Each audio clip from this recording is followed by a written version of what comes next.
Hello boys and girls, and welcome to our last read aloud for the year, which is going to be about a biography about a very special bear that we all know. So I picked this story because I thought it was a great way to end the year. Our story today is going to be Winnie, the true story of the bear who inspired Winnie the Pooh. Okay? So we're going to use the strategy who, what, why. We've used the who, what before, but now we're adding in the why. So when we read a story about a person's life, also known as a biography, we think about who that person is, what important things that they did, and why they did those things. This helps us to understand the reasons the author wants us to know specific points in the text. As readers, we can answer the who and the what by reading the words in the story and by looking at the illustrations. But the why is an inference. So the answer to the why will not be in the text or in the illustration, but we must infer or think about the why using the information that we read. Okay? So this book, like I said, is a biography, and it's about a veterinarian named Harry Colburn. So let's read to find out what happens when he finds a bear in the train station. Okay. Winnie. When Harry Colburn looked out of the train window, he couldn't believe what he saw, a bear at the station. The train stop would be short, but Harry had to get off and see the bear for himself.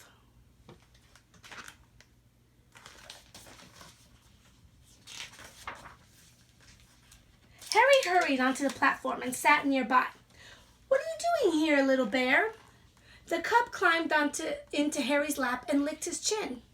"She's for sale," the man said, holding her leash. "I didn't see her until after I'd shot her mother. I don't want her. I can't care for her." Harry could care for her. He's a veterinarian. "How much?" Harry asked. $20. The train whistle blew and Harry decided. He paid the man, picked up the cub, and carried her onto the train. So let's stop right here for a second. So let's think about who it's about, what important thing happened, and why it happened. So the who here is Harry. Harry is the veterinarian. And what did he do? What happened? Well, he sees a bear at the train station and he decides to buy it. So the who and the what are right there in the story, in the words and the illustrations. But the why, let's think about that. We must infer. So why a bear? Well, I think because he's a veterinarian and he cares about animals. So since this baby is without a mother, he feels that he's the right person to care for her. So let's add that to our chart. The who, the what, and the why.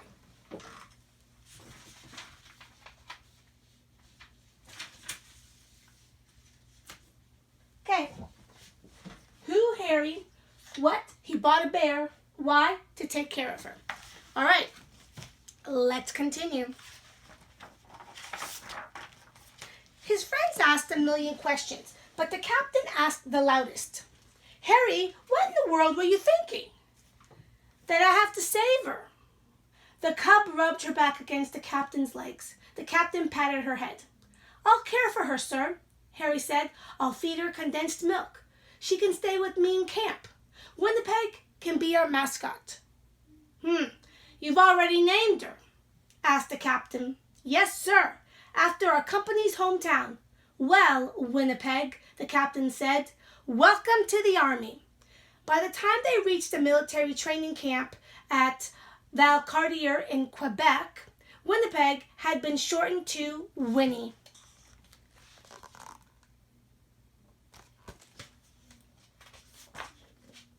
Harry's job was caring for horses that needed to be that would need to be for battle. Winnie's job was being Harry's shadow. While Harry listened to a horse's heart, Winnie nuzzled its muzzle. If the horse snorted and scared Winnie, Harry cuddled her until she stopped trembling.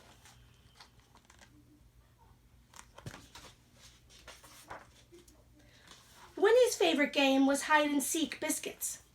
Using her long claws, she pulled hidden biscuits from Harry's pockets.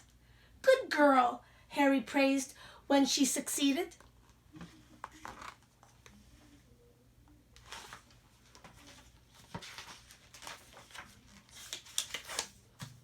Sometimes Harry went places where Winnie couldn't. Then other soldiers cub sat. They photographed Winnie. They took her for walks. But no matter where Winnie went during the day, she slept under Harry's cot every night. All right, let's stop here again. So, on these pages, the who is really Harry and Winnie. The what is that they spend most of their days working and playing together. At night, Winnie even sleeps under Harry's cot. So let's think about the why. Why are they always together? Let's look back at the illustration. On page 10 and 11, which would be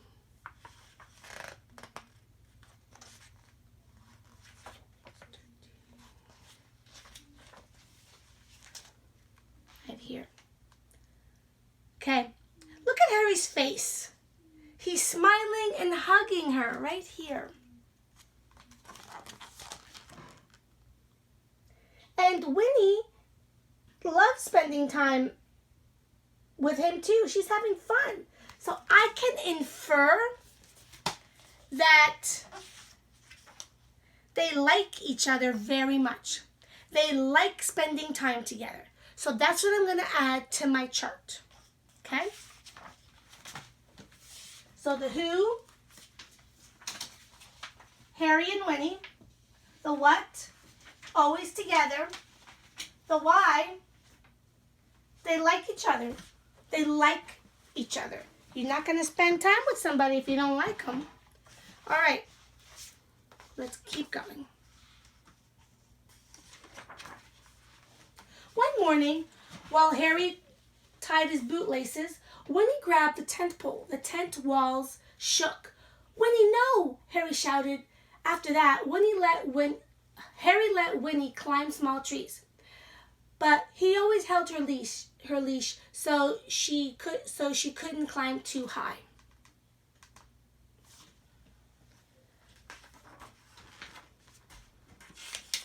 A month passed. Then the captain received bad news. The war across the Atlantic Ocean is getting worse.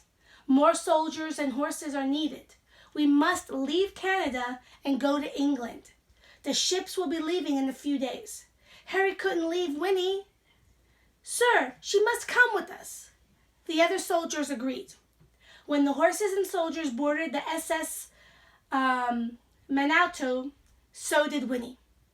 Winnie was a good sailor. Harry wasn't. He lay seasick in the ship's hospital. While he was sick, Winnie played with the other soldiers, but she ran straight to Harry as soon as he was better. Okay, let's stop right here. Because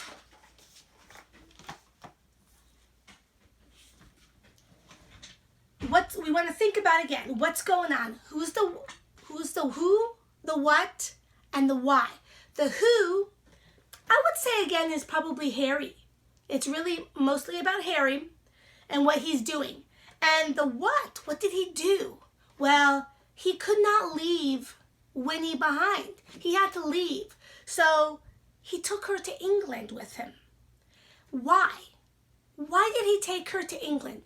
Again, that's something the book doesn't tell us. We need to infer. So remember how Winnie spends time with the other soldiers when Harry is away and she can't go with him? You know, and of course she sleeps underneath Harry's bed.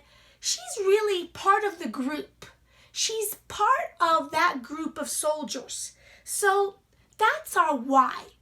Okay? So the who, again, is Harry. The what took Winnie to England. And the why is because she's part of their group. That's why. Okay, let's keep going. In England, Harry and Winnie and the horses traveled to a new camp. For weeks, Winnie watched soldiers practice marching. She heard gunshots when they practiced shooting. Still, every night, she slept under Harry's cot. One day, the captain said, "The war is even worse. We must go to France and care for horses that get wounded." On the battlefield, Winnie could be hurt, even killed. Harry didn't want to leave Winnie, but he couldn't take her to France. He thought long and hard. Finally, Harry contacted the London Zoo. "Winnie, the zoo has a brand new place called the Maple Terraces, which is built just for bears. Zookeepers know exactly how to care for a bear."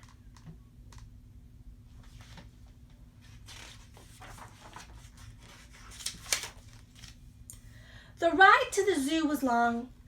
Winnie sat on Harry's lap. She wiggled on the seat. She scratched at the door. Harry was relieved when he and Winnie got out at the zoo. A zookeeper escorted Harry and Winnie to the Maple Terraces. Harry removed Winnie's collar and leash. She climbed over a rock. She sniffed 2 brown cubs. She lapped condensed milk when the zookeeper offered it. Harry was satisfied. "Winnie, I'll visit whenever I can. When the war ends, we'll go home to Winnipeg." Harry hugged Winnie goodbye. All right, so again, let's think about the who and the what of the story. In this part of the story, the who is Harry. And what does he do? What did he just do? Yes, he had to take Winnie to the zoo to leave her there. Why did he do that? Why did he leave Winnie at the zoo? I mean, she went with him across the ocean before. Why couldn't she go with him to France? What do you think? I want you to brainstorm out loud, or if there's someone there with you, talk with them. What do you think? Yes, the reason is because he wanted to keep her safe. He knew it was not safe. She could get killed on the battlefield. So he did what was right, even though it was hard. So the who is Harry. The what is he took Winnie to the zoo. And the why, to keep her safe. Okay, let's keep going. Winnie and the brown cubs became fast friends, but the big Himalayan bear she approached wasn't so friendly. He swatted at Winnie. Winnie ran as far as she could. The zookeepers were worried, but even the grumpy Himalayan bear couldn't resist Winnie. Within a few days, they were playing tug-of-war with a stick. "We've never met a bear as gentle as Winnie," the zookeeper said. "They trusted her so much that they sometimes let children ride on her back."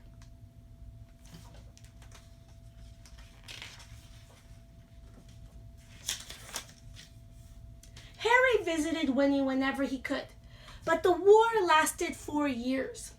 During that time, the zookeepers took good care of his bear. Winnie had lots of friends. In 1919, just before Harry returned to Winnipeg, he made another hard decision. He decided that Winnie would stay at the London Zoo permanently. Harry was sad, but he knew Winnie would be happiest in the home she knew best. Okay, I'm going to stop here again. So, now we have Winnie. This part of the story, the who is really Winnie. We heard a lot about Winnie. And what did Winnie do in this part of the story? Yes, she made lots of friends. She made friends at the zoo in her new home.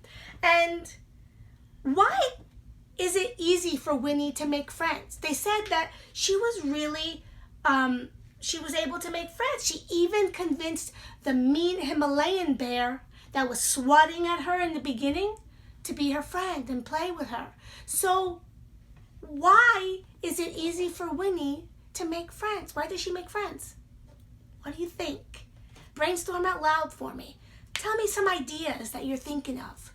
Pause me if you want more time. Talk to somebody. So the reason why Winnie made friends in the zoo is because she's a gentle bear. Yes, she's very gentle. So let's add that to our chart.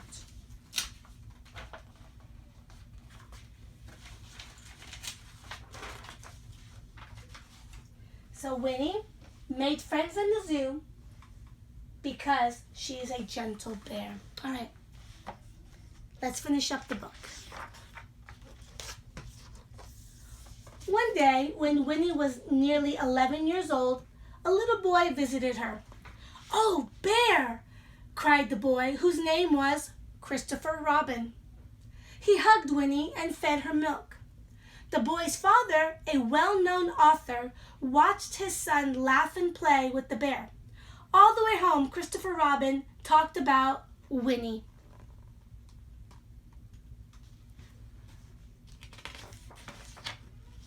At bedtime, Christopher Robin and his teddy snuggled under the covers.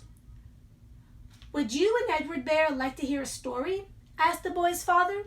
"Yes," said Christopher Robin, "but Edward has changed his name to Winnie the Pooh." "Once upon a time," said the father, "a bear named Winnie the Pooh lived in the forest. More stories followed until one day they grew into a book."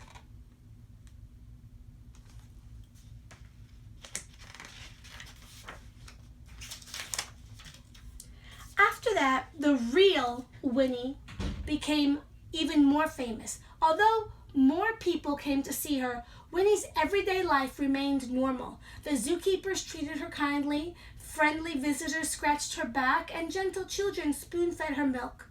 For Winnie, this was the best way to care for a bear.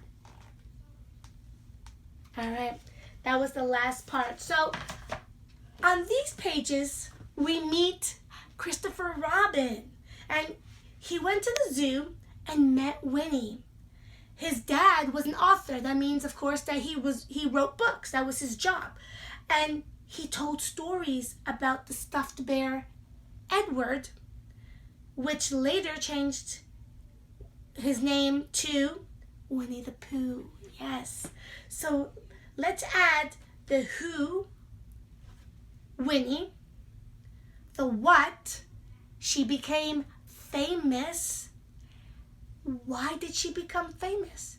Well, because Christopher Robin's father wrote stories about Winnie the Pooh.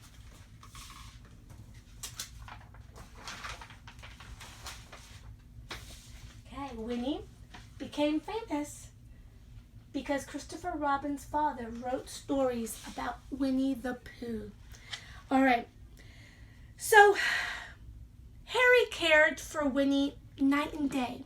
That's what the story told us. He takes her to work. He also plays with her at night. He has her sleep nearby under his cot. But when the war became too dangerous, he gives Winnie to the zoo to keep her safe. Even when the war is over, he leaves Winnie at the zoo because he knows she has a good life there.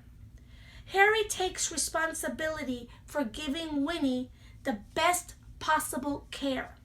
Even when he misses Winnie, he does what is best for her. And that's what friendship is all about, and love and caring for somebody. You do what's best.